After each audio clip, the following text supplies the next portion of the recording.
Advocacy transformed my life. Advocacy means empowering people.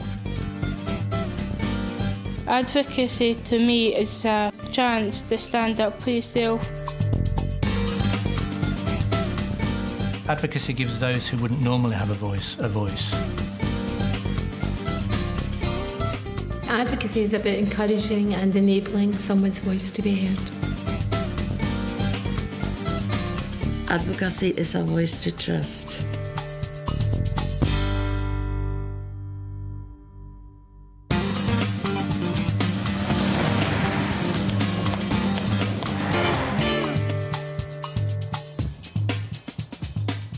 I started having problems at work and at home with driving, with counting money, and I couldn't understand what was happening.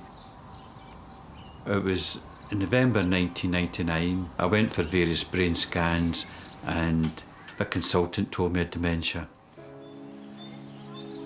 I used to go with my mother to visit people in hospital. I saw people with dementia, they were drooling, and that was my impression of somebody with dementia. A long time ago, not long after his diagnosis, he was changing the oil in our daughter's car, and he came in after he'd done it and said, "I've just put washing up liquid in our car instead of oil." So we had to get the car drained. There was no help available. I just came home and, like a lot of people, closed the curtains, closed the door, just sat in a dark room for a long time till I met Brenda.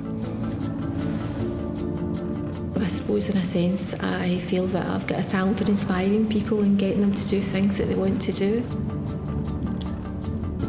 I'd like to tell them what it's like being diagnosed with dementia and living A lot of people out there are frightened off when somebody's been given a diagnosis of either dementia, mental health, learning disabilities.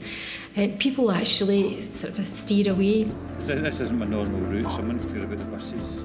Brenda would come with me to advocate on my behalf when dealing with officials, because some officials are very obstructive. They tell you, if you've got a mental health issue, they've got no time for you. They want to get things done quickly and get rid of you.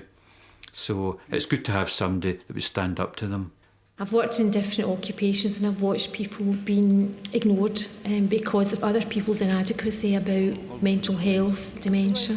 So I feel really, really strongly that we should all have the same rights to dignity, choice and respect. Brenda found out I used to take photographs, so she got me retaught how to work the camera. So it all started from there.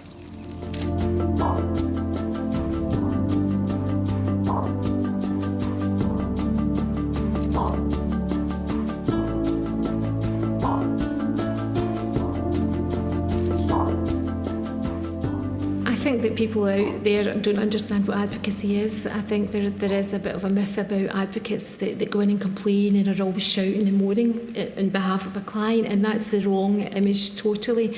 Really what it is about encouraging and empowering an individual so that they're treated as an individual and with respect and dignity.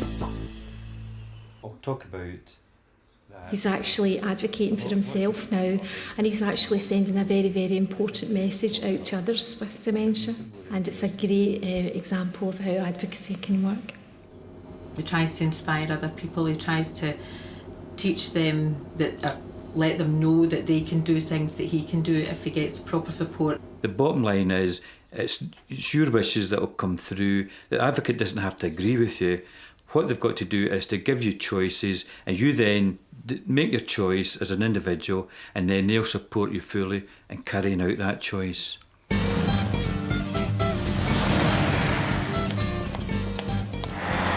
What I'd say to someone who's thinking about becoming an advocate is, yes, do.